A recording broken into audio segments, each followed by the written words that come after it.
Oh, hello everybody. Welcome to Sunday Night Ghost Stories Extra, because we are on a Wednesday. Oh my goodness me, it's the middle of the working week. Where did that go? Um, so here we are in the library. We've got the fire on tonight because, quite frankly, it's girt cold.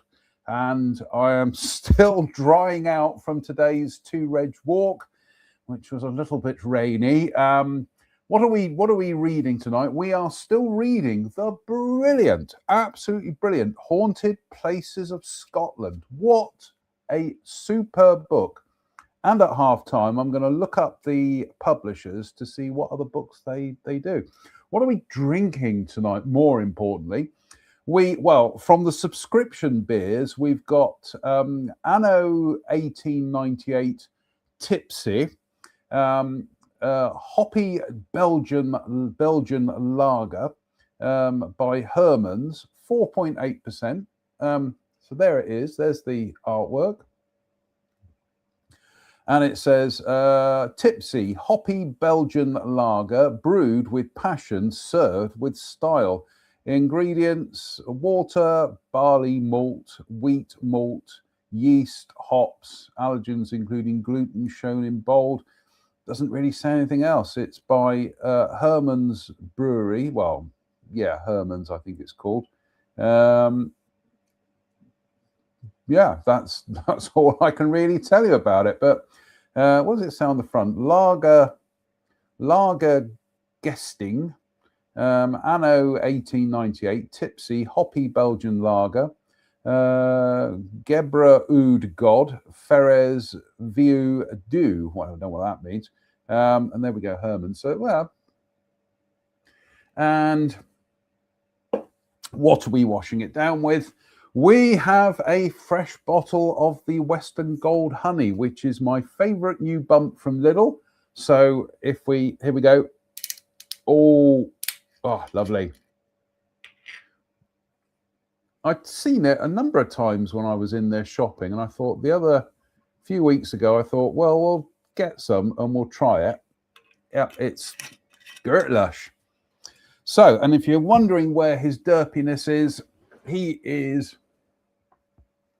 just turn the camera around. There he is. He's just there in the bed, right next to me on the chaise longue. Aren't we posh and middle class, eh? We've got a library, we've got a chaise longue. I mean, you know, oh, Mr. Horn. Right, shall we crack on the ghost stories? Because the sooner we get through this, the sooner I can have some supper. So, St. Michael's Parish Church, Linlithgow. Standing near the extensive ruin of the royal palace, St. Michael's was founded in 1242, which is almost 12:45, on the site of an earlier church. The present building dates mostly from the 15th century and was used by many of the Stuart monarchs, particularly James IV and James V. There are interesting 15th century relief slabs in the vestry.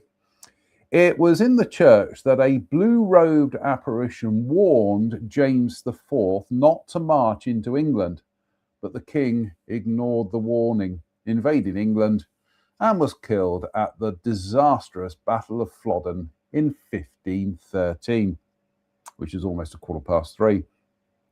A similar warning at the Mercat Cross, also see that entry, in Edinburgh, was also ignored. The phantom of a lady clad in a blue dress is also said to vanish near the wall of the church after walking over from the nearby palace. See Linlithgow Palace. Church open most days, telephone number, website. I will do and more, and then we'll have some of the lager. I'm not a lager drinker, but we've just started the first story tonight, and already we have a dead soldier. And Run VT. Oh, it's jolly nice of you. Hello, dead soldier. Seen plenty of those in my time. Marvellous film. Right, St. Salvator's Chapel, St. Andrews. St. Salvator's Chapel is an atmospheric and serene building founded in 1450 by James Kennedy, Bishop of St. Andrews, as part of the college of which only the church survives. The college was united with St. Leonard's and St. Mary's into the University of St. Andrews. The chapel has a tower with a distinctive 16th century spire. Outside the main entrance to the chapel, the spot marked on the pavement with his monogram, is the place where Patrick Hamilton was executed for heresy in 1528. Hamilton, from a noble family, was a religious reformer, but although only in his 20s, he got in trouble with the authorities of the day and was denounced, tried, and then burned alive. He is said to have smouldered from midday until 6 o'clock. His ghost is said to haunt the area around St. Salvator's Chapel and the university grounds, and there are reports of the unexplained sounds of crackling heard from near where he was executed, and the stench of scorching flesh. While standing on the monogram in the pavement, if turning towards the chapel wall, there is the image of what appears to be a face in the masonry. This is said to be the face of Patrick Hamilton.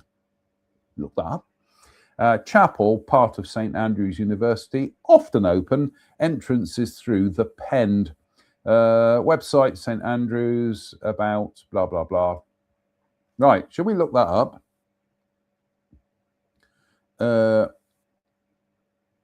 Patrick Hamilton face, St. Salvator's. So let's do that, shall we? So Patrick Hamilton face, St. Salvator's.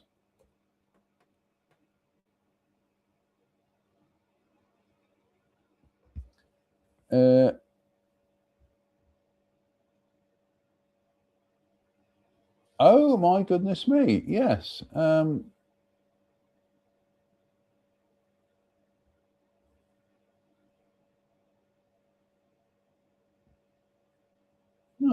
I wouldn't say it's a face, but oh no, perhaps it is. Perhaps it is.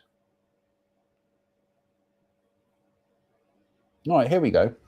So let's share screen, shall we? What do you do on Wednesday night? I tuned in to watch Sunday Night Ghost Stories Extra, but the stupid Brummie with the holes in his head was farting around with trying to share links and things. So share screen. Here we go. St. Andrews, St. Salvator's. Here we go. So St. Salvator's, St. Andrews, St. Salvator's clock tower. It's just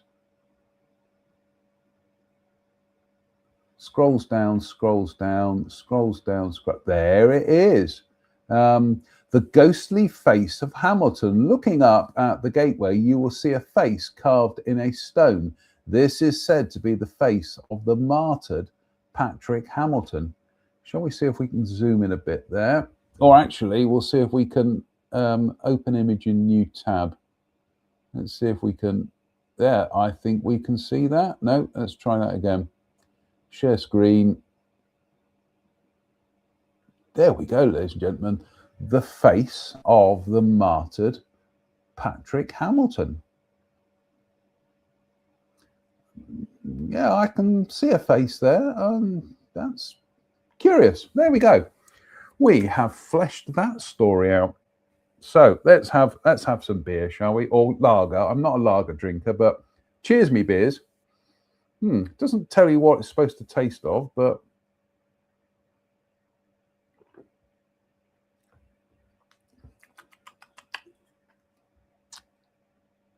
yeah, not bad. Yeah, it would be nice if it just said what it is you're supposed to be tasting, but no, that's fine. That's jolly nice. I'm also in fact, I'm just going to say I'm keeping an eye on my tea lights there. and one of them has succumbed. Ouch. So we will replace that one.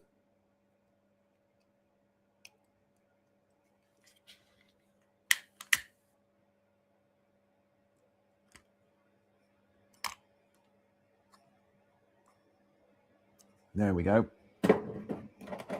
So we'll keep an eye on the rest. They will need replacing tonight, but let's crack on, shall we?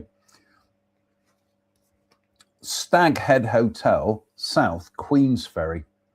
Located on the high street above the ancient harbour, the Staghead Hotel was established in the 17th century as a coaching inn and is now a family-run hotel. The hotel is said to be haunted. I should hope so in a book of Ghosts of Scotland. The hotel is said to be haunted. One bogle is reported to be old Mrs. Wild, a former landlady, and unexplained footsteps heard pacing about the top floor have been attributed to the ghost. There have also apparently been sightings of her apparition. The cellar is also believed to be haunted, this time by ghosts known as Jack, and manifestations are believed to include lights switching themselves on and off, and the sounds of barrels being moved about when nobody is in the cellar. Hotel, telephone number, website, Old Mrs. Wild, so that's old as in A-U-L-D, and wild as in W-Y-L-D. So it's time for a bit more of this tipsy lager. Slange.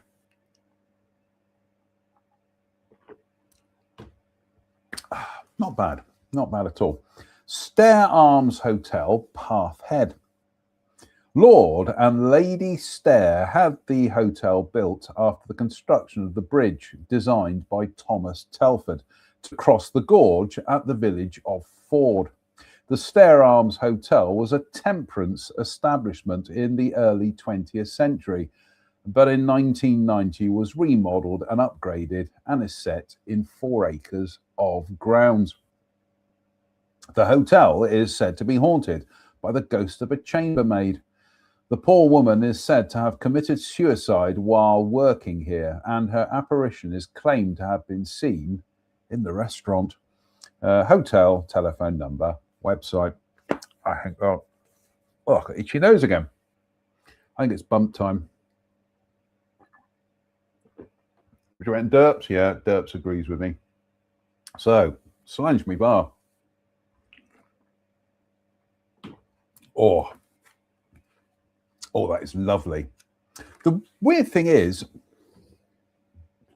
that is how I imagined whiskey would taste like before I started drinking whiskey. It's quite sweet.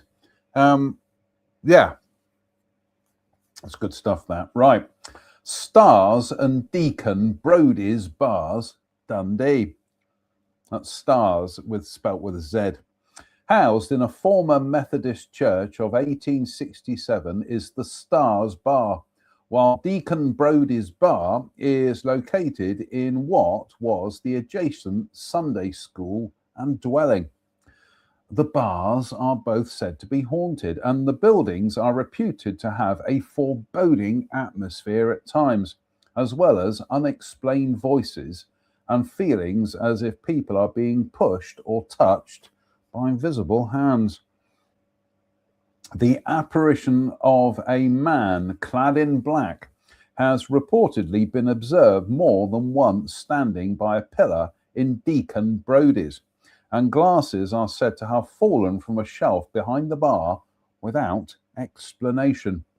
The phantom of a wee girl has allegedly been spotted in the stair between the 2 bars, while the bogle of a little boy is said to have been witnessed on the balcony of the Stars Bar.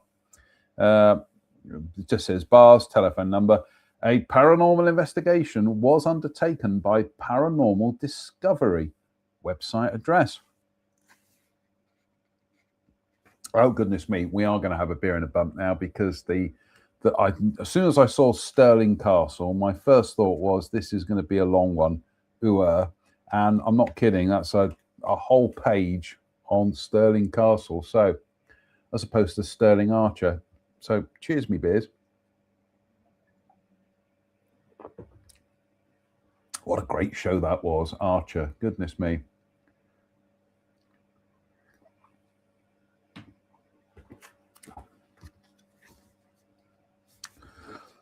Stirling Castle. Stirling Castle was the most important stronghold in Scotland. It was fought over during the Wars of Independence and was the cause of the Battle of Bannockburn in 1314. Edward II of England and his army were marching north to relieve the castle when they were defeated by Robert the Bruce. The fortress stands on a high rock and defends what was an important route to the north, a crossing of the River Forth. The restored Great Hall, which has been renovated, halved and washed, this latter event causing much controversy. And there are many, let me do that again. Dreadful reading. The restored Great Hall, which has been renovated, halved and washed, this latter event causing much controversy, and there are many interesting buildings such as the Gatehouse and Prince's Tower, the King's Old Buildings, the Chapel Royal and kitchens. That doesn't scan right.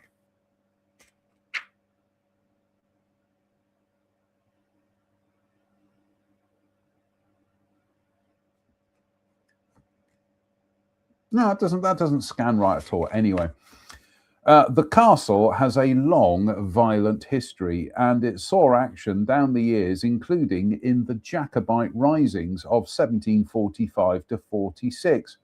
Alexander I died at the castle in 1124, as did William the Lion in 1214. Edward I of England captured Stirling in 1304, but it was recovered by the Scots in 1314 after Bannockburn.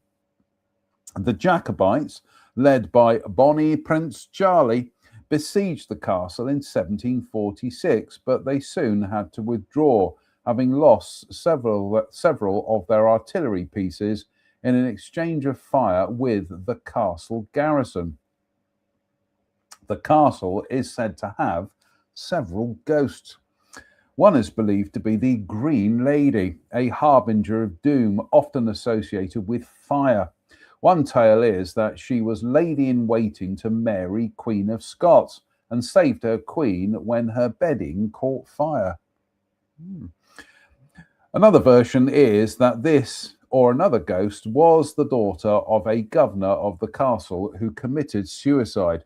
Her lover was accidentally killed by her father, and she threw herself from the battlements in despair. The ghost is claimed to have been spotted in recent times, including during when the castle was still occupied by the army, and once scaring the cook so badly that the man fainted. The cook had noticed the apparition by his side, apparently interested in what he was doing. He described the figure as being misty green, and it is said that he knew nothing about any ghosts at the castle before his spooky encounter. There is also reputed to be a pink lady, the apparition of a pretty young woman clad in a pink silk dress. There is more than one guess at her identity, but there is more than one guess at her identity, but she has been identified as an apparition of Mary, Queen of Scots, although other stories tell that she is the spirit of a woman looking for her husband. The story goes that he was killed when the castle was besieged and captured by Edward I in 1304. Her ghost is said to have been seen in the castle, around the church of the Holy Rood, and most commonly at Ladies' Rock between the castle and the church. There are also many reports of ghostly footsteps in more than one area of the castle. They are said to have been heard in an upstairs chamber of the governor's block. In 1946 and 1956, the footsteps are said to have been heard by soldiers occupying the room. The manifestations may be connected with the death of a sentry in the 1820s. Even more recently, footsteps were also reported by workmen who would not return to work. No, read that again. Even more recently, footsteps were also heard by workmen who were renovating the Great Hall, in one case frightening a man so much he would not return to work.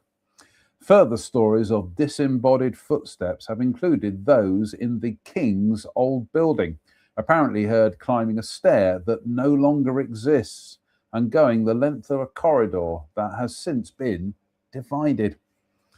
Another ghost is said to be a kilted apparition known by some as the Highland Ghost, one sighting being in 1952. 2 sentries observed the bogle go from the Douglas Gardens, move along the wall of the King's Old Building, and then vanish at a spot at the angle created by the tower. A photo of this ghost was apparently taken in 1935 by an architect working on the building, and this purports to show a kilted figure going through the arch entrance. A photo of this ghost was apparently taken in 1935 by an architect working on the building, and this purports to show a kilted figure going through the arched entrance to the upper square. This apparition is reported to have been seen more than once in recent times, and it is claimed that the bogle has been mistaken for a costumed guide because of his dress. It's not a dress, it's a kilt, but I know what you mean. Historic Scotland, open all year daily, closed 25th, 26th of December, open 1st and 2nd of January. Tell for opening times. Telephone number, the website, historicscotland.gov.uk. Right, shall we look up to see if we can find that photograph? Stirling Castle ghost photo. What are we up to? 24 minutes. Okay, so Stirling, that's not how you spell Stirling, JM. Stirling Castle ghost photo. Oh, right, I think we found it. Yes, good Lord.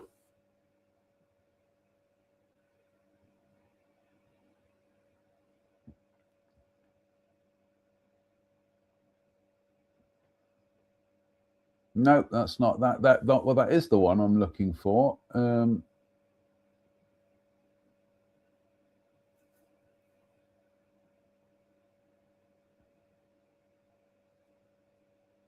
Here we go. Here we go.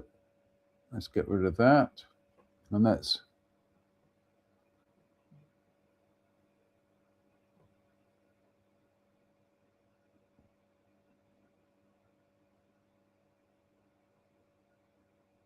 I'm just trying to see if I can open this in a new tab. No, I can't open it in a new tab.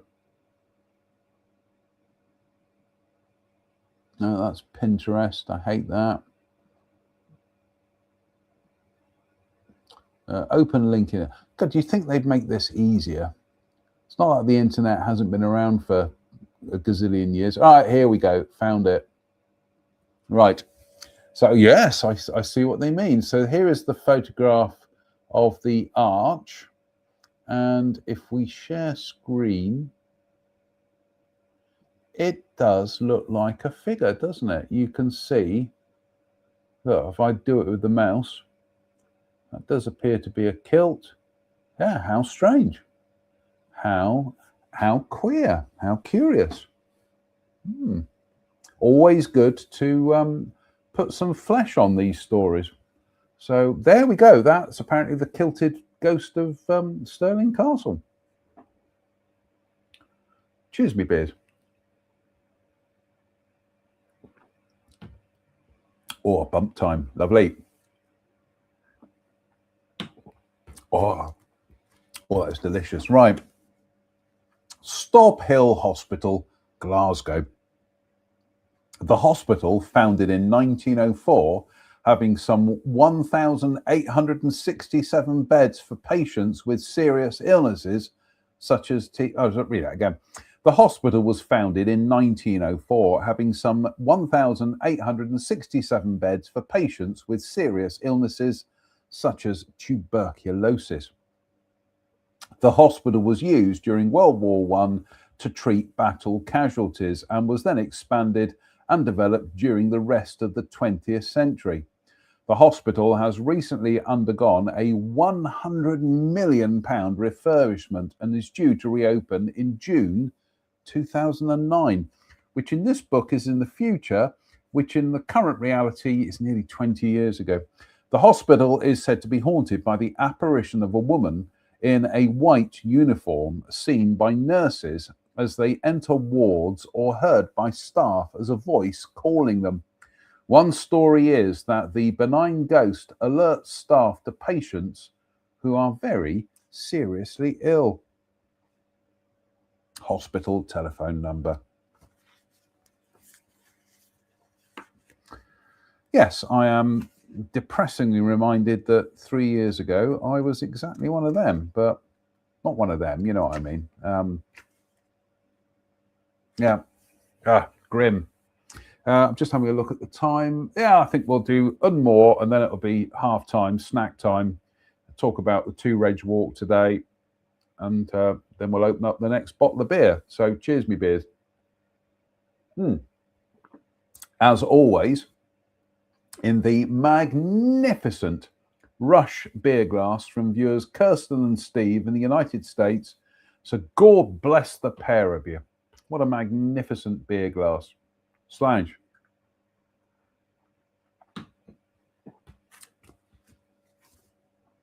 Stonehaven. Oh, itchy nose. Stonehaven. On the High Street is a 17th century townhouse of 3 stories, which at one time was held by the Ogilvies of Lumgare. There is a moulded entrance and the remains of a corbelled out stair turret, which has been reduced in height. There are stories of a tunnel linking this house to Fetteresso and to Dunatar Castle. The house is said to be haunted by a green lady, perhaps the same bogle that haunts Fetteresso Castle. Also see that entry, and no more information apart from that.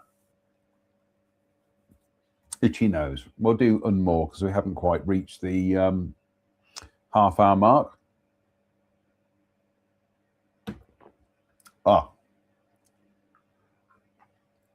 Right. Strathaven Castle. Standing on a rocky mound in a prominent position, Strathaven Castle, also known as Avondale Castle, is a ruinous stronghold dating from the 15th century. Although the ruin looks fine from the road, it was consolidated in a less than sympathetic way in 1912. The castle, although the ruin looks fine from the road, it was consolidated in a less than sympathetic way in 1912. The castle was once a property of the Black Douglases, but was sacked and sited following the fall of that family in 1455. Strathaven then passed to the Stuart Lord Avondale and then to the Hamiltons, who occupied the castle until 1717, after which it was abandoned and fell into ruin. The castle is said to be haunted by a white lady, the bogle of the wife of one of the lairds, who is reputed to have so displeased her husband that he had her sealed up in the building. The castle is said to be haunted by a white lady, the bogle of the castle is said to be haunted by a white lady, the bogle of the wife of one of the lairds, who is reputed to have so displeased her husband that he had her sealed up in the building. A skeleton found hidden in one of the walls is said to have been discovered when part of the castle was demolished. Access at all reasonable times. Website address. Website address www.strathavencastle.t83.net. Goodness me, what are we on? 1990s dial-up? Right, what are we? We have gone through the half-hour mark, so cheers, me beers. Oh, delicious. Slange.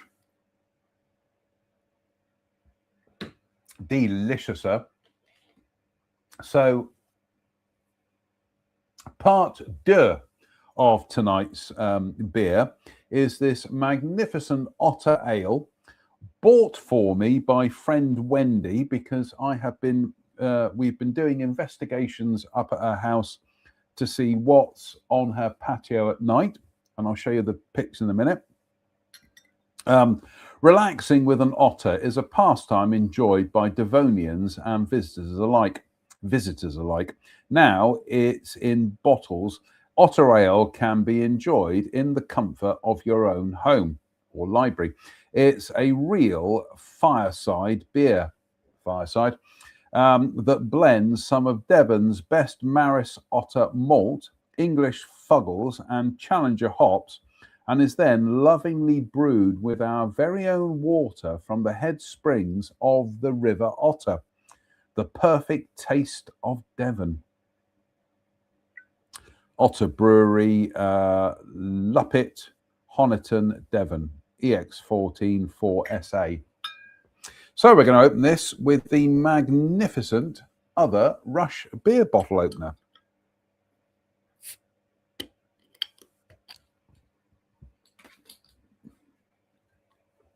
Sorry, the beer hiccups there, I do apologise.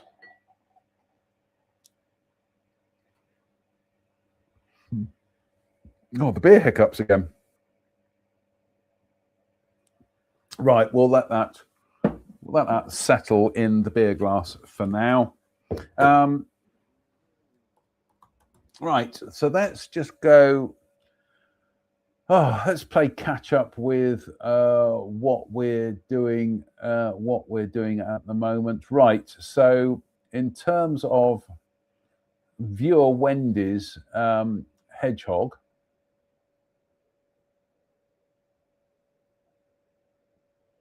Let's just see if I can. Now, here we go. Right, so here is a video of viewer Wendy's hedgehog.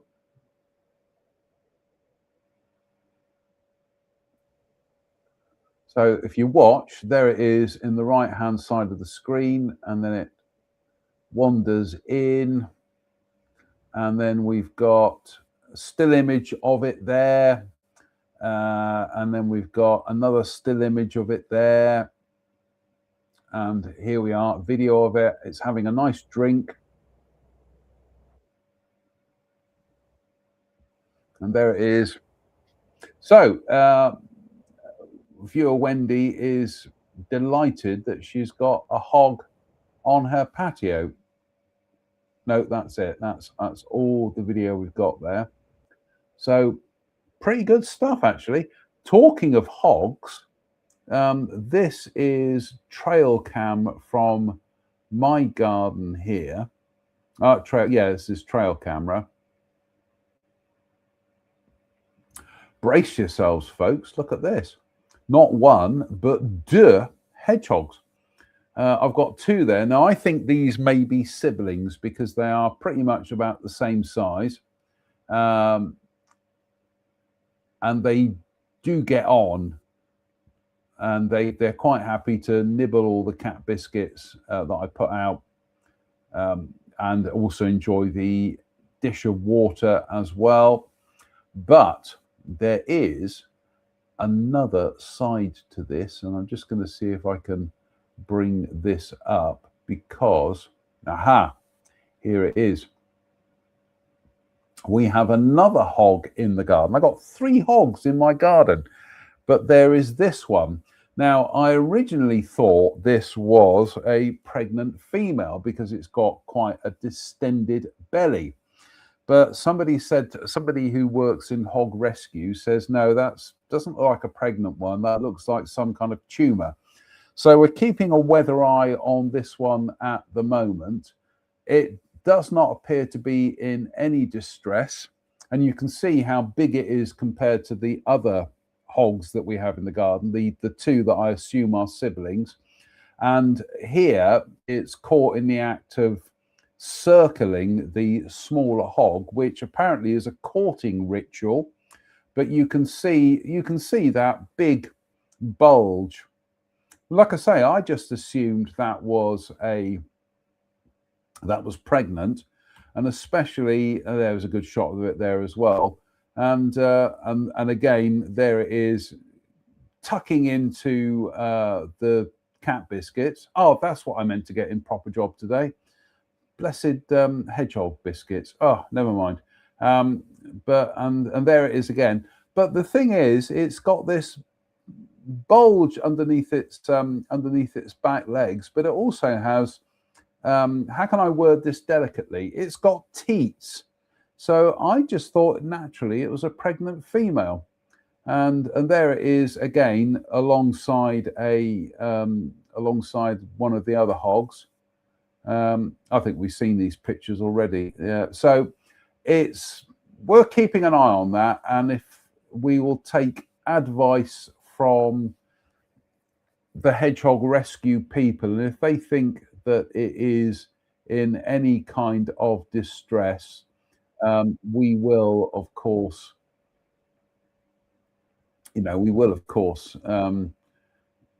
see if we can catch it and then take it to them. But there is also this bit of glorious video. Right, here we go. So talk about Wildlife Central here. So here is one of our resident fox, and it is eating the biscuits, and then bing, it nudges the hog with its nose. Hilarious. But then just carries on eating. So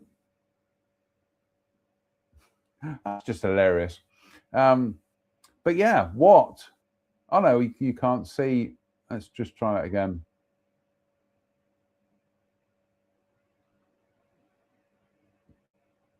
Oh, it's not running.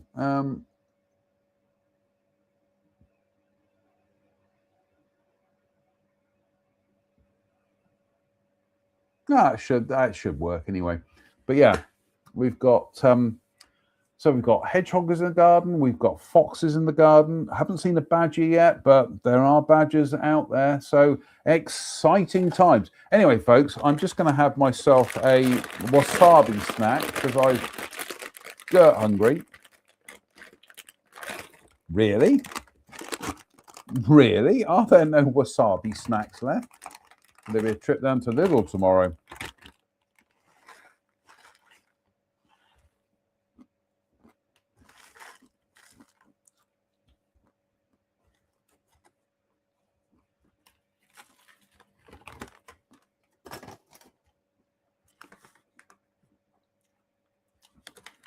Goodness more, our wasabi mix is also low.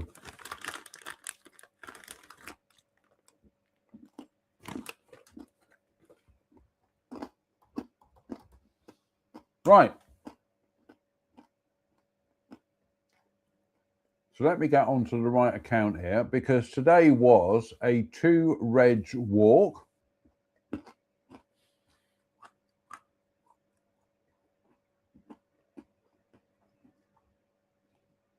Sorry, folks, I'm just finishing off my my wasabi mix here. I got a fresh bag downstairs, so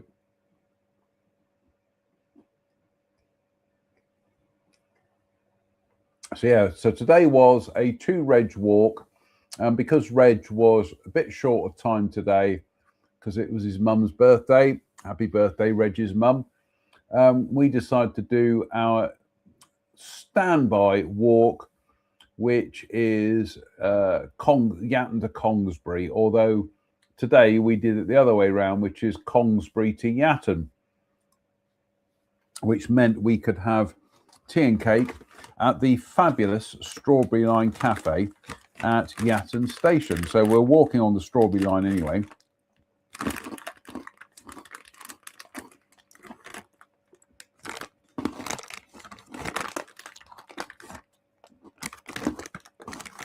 No, that's it. We've finished off the wasabi mix.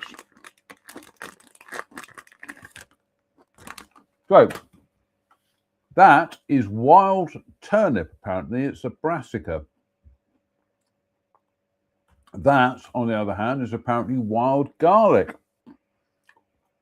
So we went to the Strawberry Line Cafe at Yatton Station where, there's Reg with his Leeds United LGBTQ socks, which, God bless him, he accepted quite happily. So he's a massive Leeds United fan, as you can tell by his baseball cap. I was slightly worried that he'd go, oh, I'm not wearing them. No, he accepted them quite gratefully. So that was brilliant. So anyway, we did our walk today. We went to Yatton Station.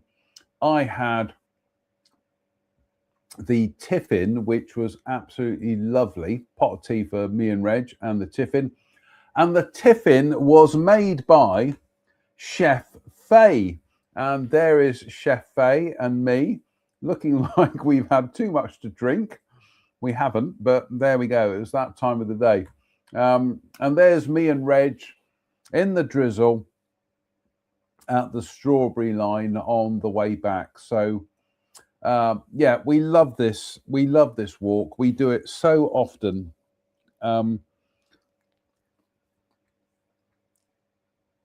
It's pretty much our favorite walk, and you can do it on autopilot. But yeah, it was very, very, very wet and rainy today, but absolutely brilliant. Yeah, there we go. There's that wild brassica again. But a fabulous walk. It really was. And fingers crossed, next Wednesday, this time next week, I'm hoping we are going to be back on the West Somerset Railway, because we should have our railway passes by then, our new railway passes. But also next Wednesday, he said modestly, it's my birthday. How old will I be next week? This is a depressing bit. I'll be 59. How can I be 59? I was only 18 10 years ago.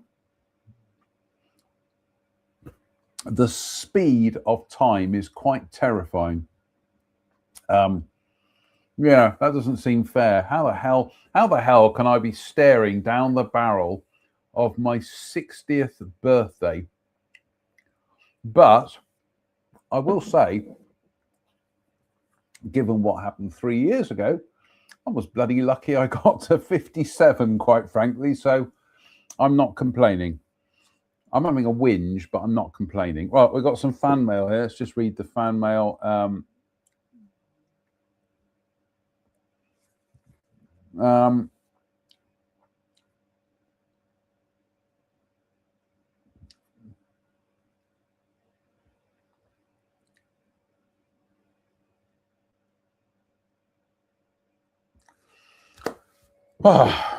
Right. Shall we crack on with part 2 of tonight's quality entertainment?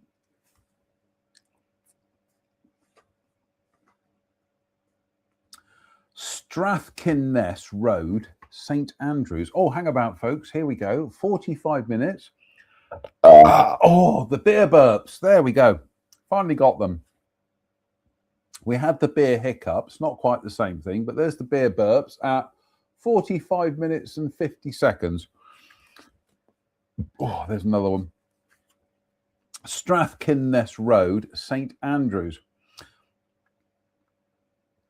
Archbishop James Sharp, the Protestant head of the Church of Scotland for Charles II, was assassinated in 1679. Sharp was a controversial and self-seeking figure and had already survived one attempt on his life. Gee, who does that sound like? Covenanters, including David Haxton of Rathillet and John Balfour of Kinloch, came across Sharp accidentally on Magus Muir on the 3rd of May. They had been waiting to waylay someone else. Sharp, who was with his daughter, was dragged from his coach and was then set upon. being shot, stabbed, and beaten to death.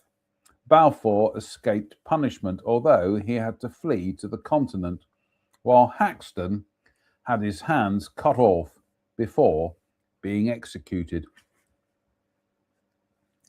Turns page. The murder of Sharp is commemorated by a monument in trees on Magus Muir. Strathkinness Road is said to be haunted by spectral coach drawn by 4 large black horses, a manifestation thought to be associated with Sharp's murder. No, nothing to add to that.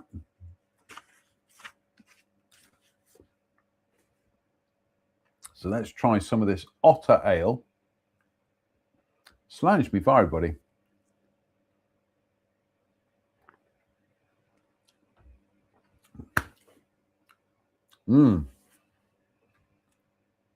Oh, we need to top up the bump.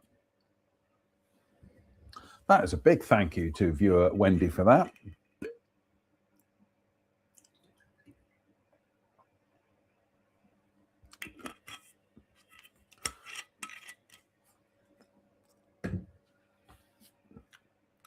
Slange.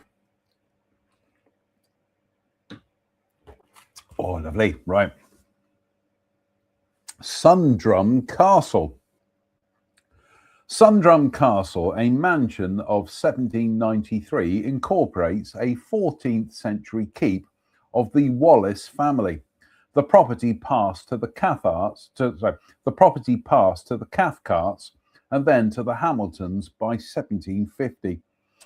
The old part of the building, centred in the vaulted dining room, was reputedly haunted by a green lady, said to have been the wife of one of the Hamilton lairds. The disturbances have apparently ceased since the building was renovated and divided. Can be let. Telephone number, website. Sunnipole.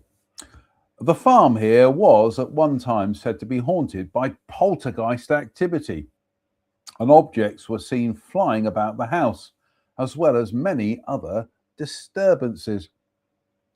And that's all it says there. Tantallon Castle. One of the most impressive castles in southern Scotland, Tantallon is a large and strong 14th century courtyard castle, which is now ruinous. It has a thick 50-foot high curtain wall blocking off a cliff-top promontory with towers at each end and a lofty central gatehouse. The castle was built by Douglases, later the Earls of Angus, and has a long and violent history. A siege in 1528 was fought off, but in 1651 Tantallon fell to Cromwell's forces after being bombarded for some 12 days. The building was slighted after being captured and remained ruinous. Although there are apparently no ghost stories regarding Tantallon, an intriguing photo also of a supposed let's try it again. Although there are apparently no ghost stories regarding Tantallon, an intriguing photo of a supposed ghost was taken here in April 2009, which may show a ghostly apparition, although perhaps this bogle is just a visitor to the castle who had been unusually lit. See scienceofhauntings.com. Look that up in a second. Historic Scotland open April to October daily, November to March, Saturday to Wednesday, closed Thursday to Friday, closed 25th and 26th of December and the 1st and 2nd of January. Telephone number, website. All right, Tantallon Castle Ghost. Let's look that up, shall we?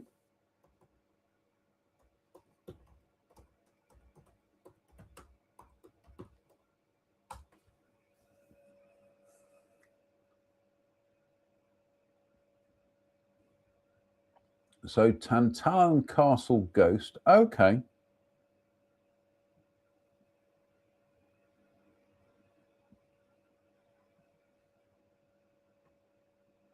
So this apparently is the Daily Record. The picture, Tantallon Castle near North Berwick, East Lothian. A haunting photograph of a ghost captured at the Scots Castle still remains a mystery. Right, here we go.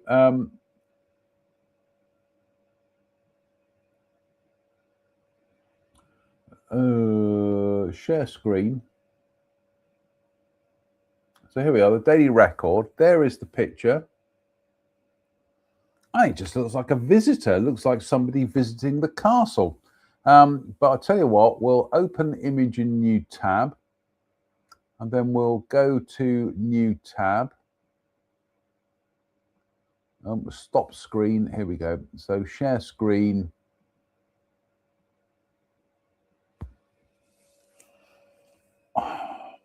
I just think that's somebody visiting the castle, quite frankly. But what do I know? I just drink beer and I read beer and drink ghost stories. So there we go. That's, again, we're fleshing out the story with the image taken 2009, which still sounds like the future, nearly 20 years ago. So anyway, that was the other thing we were going to do tonight, which was look up Goblin's Head publishers. So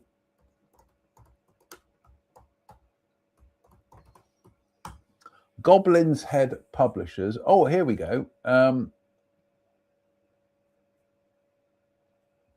So Goblin's Head titles, The Castles of Scotland. Oh no, that's it. They've only got 2 books on their website. So no, sold out. Oh no, perhaps not. Do you know what? I'm hoping they have a search feature here. I'll just do ghosts. Here we go. Oh my goodness me. Right. I can sense at the end of tonight's show, I can sense there might be a bit of a spending disaster, because we have found this book, Scotland's Ghastly Ghosts features some of the most gruesome, scary, or just plain intriguing hauntings from evil spirits, portents of death, and skeletons buried under the floor, to a phantom kiss, a spectral cannonball, and a ghost carving its name on a windowsill. These are derived, where possible, from contemporary witness accounts. I'm just going to scroll down here a second. No, that's it. So add to cart. Oh my goodness me! Right, we're gonna shut the screen off a second. Bear with the sex, folks. So PayPal.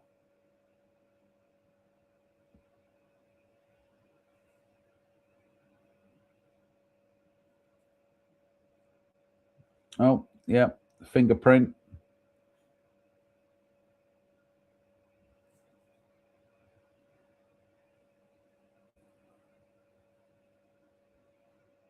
Oh my goodness me! Really? Only £3.95, including postage. You've paid £3.95 to Goblin's Head. Well, there we go, boys and girls. We've got a brand new book to read at some stage. How exciting! I think I'll have a beer in a bump for that. So, slàinte me bum. Cheers, me beers. In fact, that's my email just telling me that I have just ordered a book. Well, for the second time tonight, and Run VT. Oh, it's jolly nice of you. Hello, dead soldier. Seen plenty of those in my time.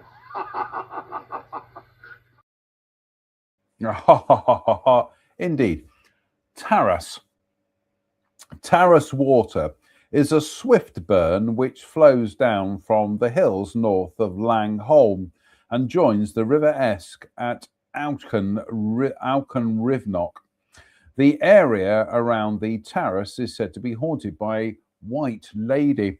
An account states that a local farmer murdered and robbed a woman, then hid her body somewhere on the moors.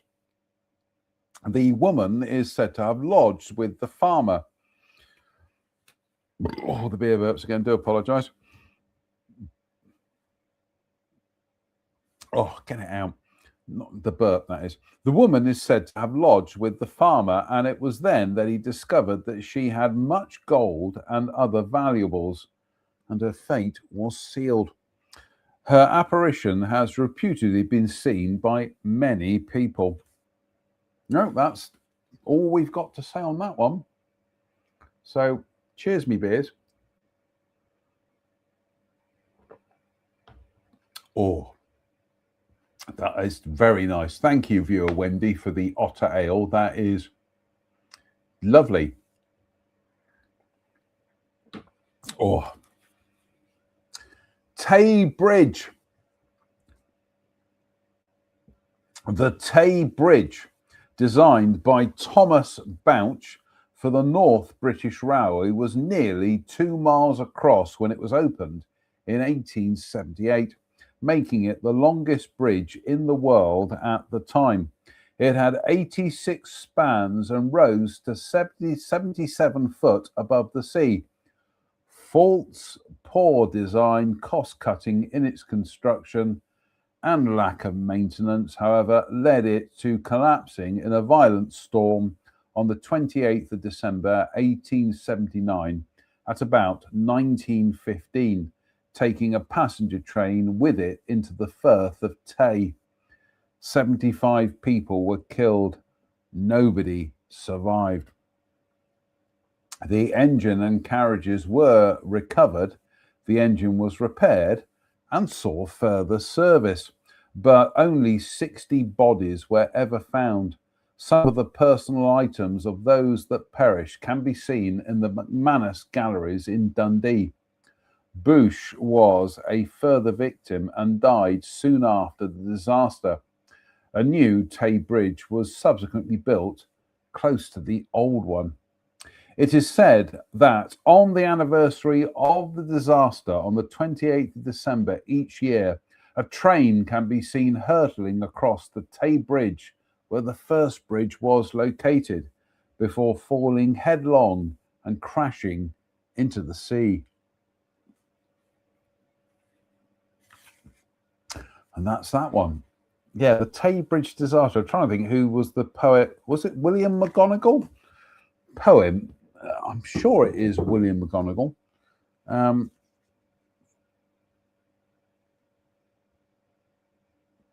Tay Bridge poem. There we go. The Tay Bridge disaster, a poem by William McGonagall. I can remember things, pretty much useless trivia, but anyway, let's have a beer and a bump, shall we? So what are we up to? We've just gone through the hour mark. Goodness me, we are slow tonight. So literally, when I checked then, we just went through the hour. So slange me bar.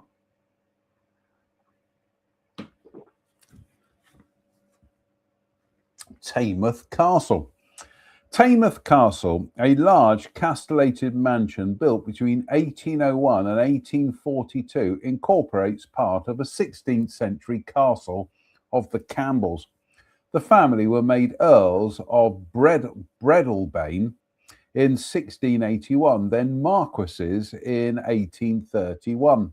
The castle and estate were put up for sale in 1997 for offers of over £5,500,000, and the castle was planned to be part of a luxury development. Although the refurbishment was recently halted when the development company went into administration. The castle is reputedly haunted and ghostly footsteps have been reported.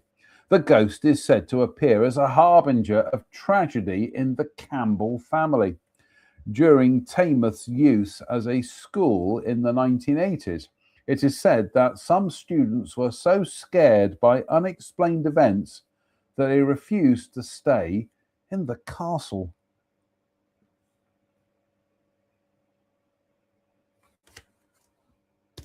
I can't add to that, quite frankly. Cheers, me beers. Oh, lovely. Slange. I think it's going to be a 3 bumper tonight. Oh, up to 1 minute, 1 hour rather, and two minutes. Terrily. A house here was said to be haunted, and many unexplained and disturbing noises were heard. The spooky activity is reputed to have been caused by the ghost of a doctor who had lived here and whose apparition was also seen on the beach nearby. Nothing to add to that. That's really frustrating. So, right, another beer and a bump. Slange. Oh, you're good. We are going to have a 3 bumper tonight. Oh, lovely. Thainston House. Thainston House is a handsome.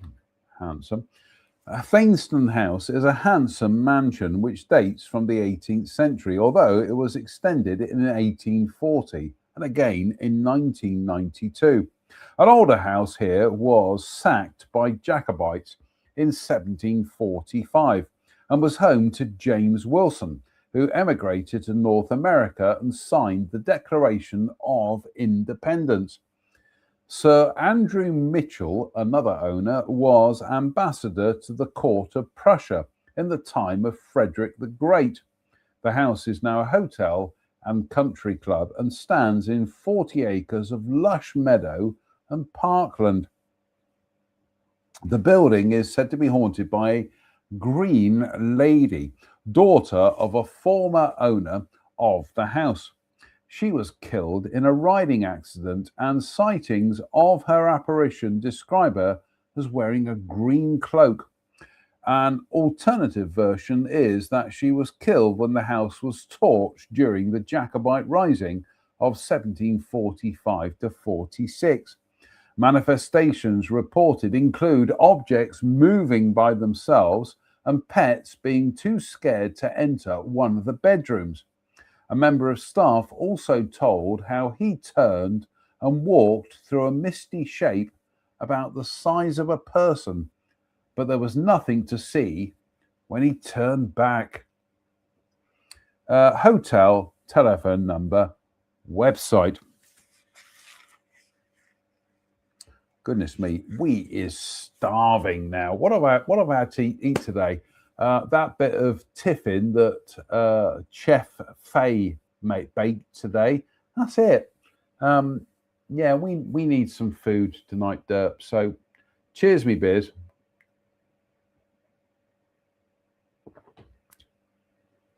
And in the magnificent United Federation of Planet Shot Glass, again, courtesy of viewers Kirsten and Steve in the United States, Slange me bar. Yeah, it's a 3 bumper tonight. Goodness me, I remember when I was doing these, when I started doing Sunday Night Ghost Stories at the height of lockdown, checks notes 6 years ago, I used to use another shot glass, which was a little bit smaller than that. And I think we would have, on average, 1 bottle of beer and 2 bumps. We're now up to 1 bottle of beer, 1 can of beer, and 3 bumps. That's evolution for you folks. Right. The bins. Oh, the beer burps. The bins. Set in picturesque grounds by the banks of the... Oh, got the beer burps again.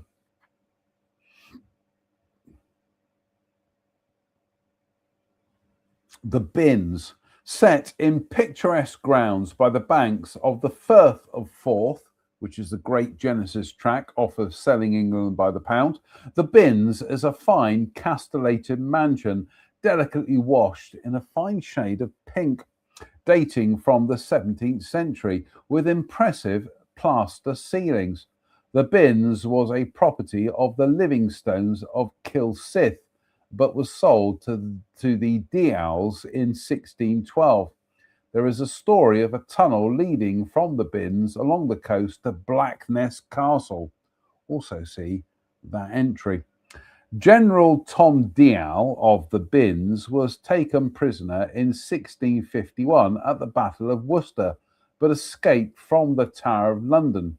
He went into exile 3 years later after a royalist rising collapsed, and he travelled to Russia, where he served with the Tsar's Cossacks. During this time, he was reputed to have roasted prisoners over open fires. He is also said to have introduced thumb screws to Scotland. Dial returned to Scotland after the Restoration and was made commander of forces in Scotland, leading the force that defeated the Covenanters at the Battle of Rullion Green in 1666. He died in 1685 at more than 80 years of age and is buried in the family tomb at nearby Abercorn Church, which is open to the public. All sorts of interesting quirks were attributed to Dial by his Covenanter enemies, including musket balls bouncing off when shot at him at Rullion Green. The house and grounds are reportedly haunted by Tam's ghost, which is sometimes said to be seen on a white horse riding up to the door of the Bins.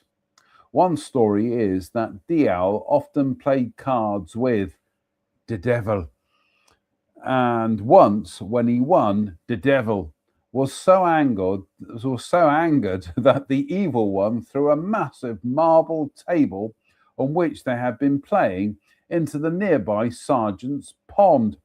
The cards, goblet, spoon, and table, which are said to have been used, are preserved in the house. When the water of the pond was low after a drought, the table was supposedly found some 200 years after Dial's death. Tam's boots, also preserved in the house, are said to vanish whenever his ghost is out on its horse in the grounds. Another ghost is said to haunt the area. Another ghost said to haunt the area is that of an old man gathering firewood, said by some to be a Pict, although how anyone could know that the apparition is so definitely that of a Pict and not of a Briton, of an Angle, or of a Scot, sadly is not recorded. National Trust for Scotland, house open June to September, Saturday to Wednesday, closed Thursday to Friday. Parkland opened all year. Telephone number, website. Right. I think we need to wrap this up there because we is Gert hungry and we need some family, guys. So cheers, me beers. Oh, lovely. Slange.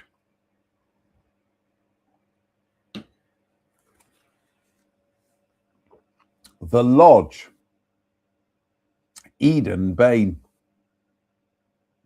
The Lodge, standing by the head of Loch Grenhornish. The Lodge, standing by the head of Loch Greshornish on the north end of the Isle of Skye, is an old hunting lodge and coaching inn, and is believed to date from the 16th century.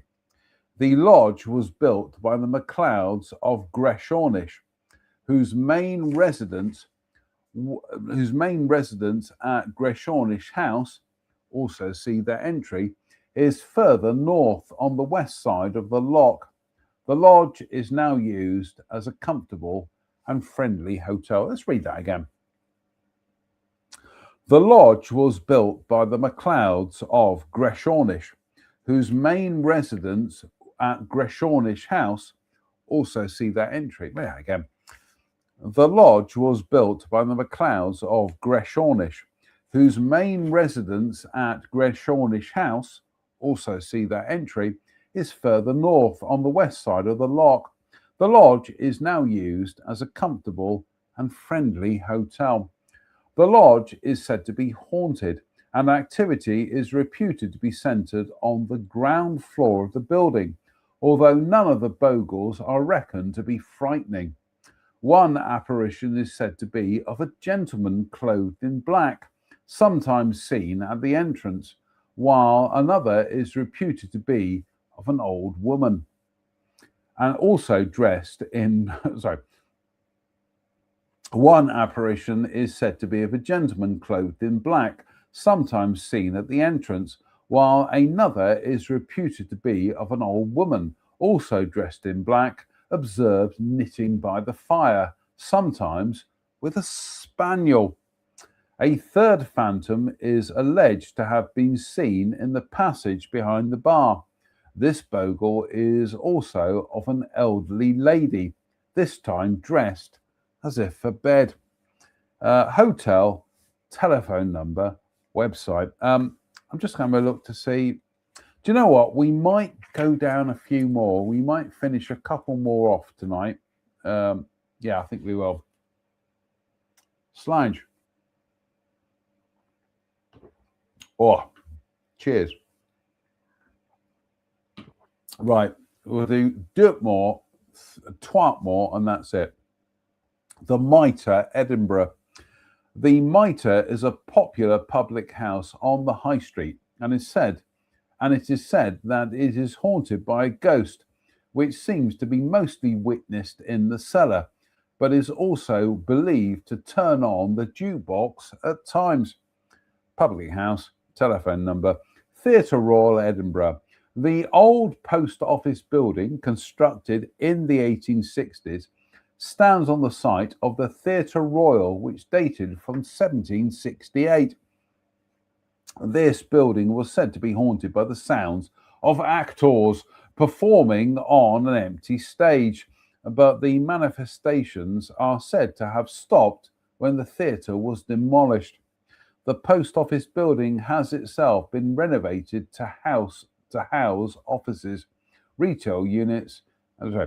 The post office building has itself been renovated to house offices, retail units, and apartments. Last un for tonight, Theatre Royal, Glasgow. The theatre here, which dates from 1867, has a fine interior with 3 levels of circles and sumptuous decoration. The building was threatened with closure, but is now home. But the building was threatened with closure, but is now the home of Scottish Opera. The theatre is said to be haunted by the ghost of a former cleaner, Nora. She was an aspiring actress, but was not taken seriously, and is reported to have thrown herself to her death from the top circle. Her ghost is thought to manifest itself with moaning and slamming doors. The apparition of a fireman killed here in the 1950s has reportedly been seen. The apparition of a fireman killed here in the 1950s has reportedly been seen in the orchestra pit. Telephone number, website. Right, when we pick up again on Friday, we should be at Thirlstane Castle. So let's finish off the beer for tonight. Slange me var. Oh, delicious. Cheers.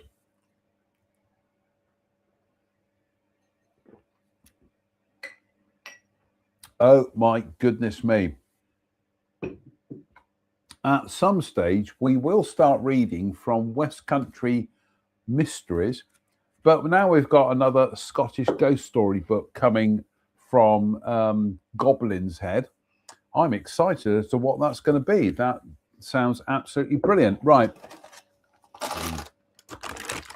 Let's get rid of the snack element.